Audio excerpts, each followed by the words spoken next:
Thank you, David. And I am so glad to be with you today and very honored that you've invited me. And we are in the fight of our lifetimes.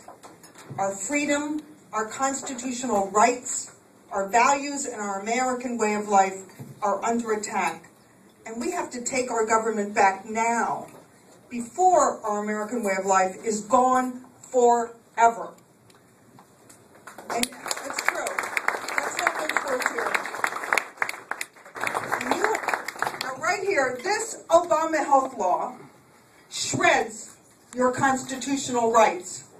It forces you to enroll in a one-size-fits-all, government-designed health plan, whether you want it or not, and whether you can afford it or not. And it broadens the powers of the IRS to track you down and penalize you if you fail to comply. Extension of Medicaid going to be paid for? Well, there are $503 billion in new taxes right in this law. And now they're floating ideas for other new taxes, the VAT, the Vanishing America tax.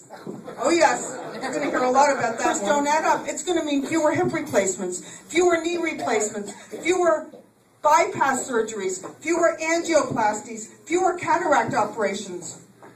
Those are the 5 procedures that have transformed aging in this country. There was a time when older people who had arthritis were so crippled they were stuck in wheelchairs. Older people with clogged arteries couldn't get up and move around. They were stuck in nursing homes. Now older people enjoy their later years. This law threatens to undo that progress. We're moving the battle to 2 new fronts: the state capitals and the federal courts. 28 states are now challenging the constitutionality of this law.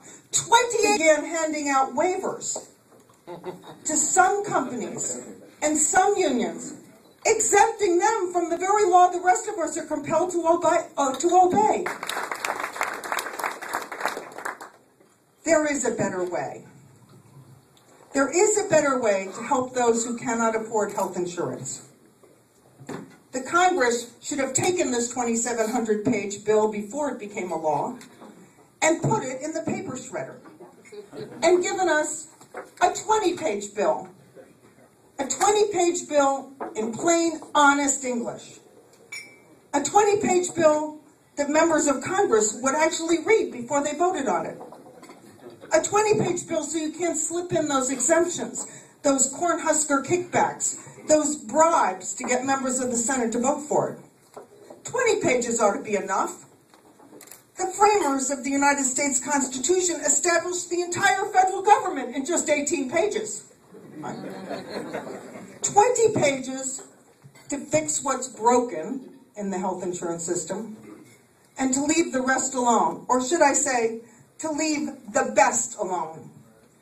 Because if you are seriously ill, the best place to be is in the United States. A woman diagnosed with breast cancer in the United States has over a 90% chance of surviving it.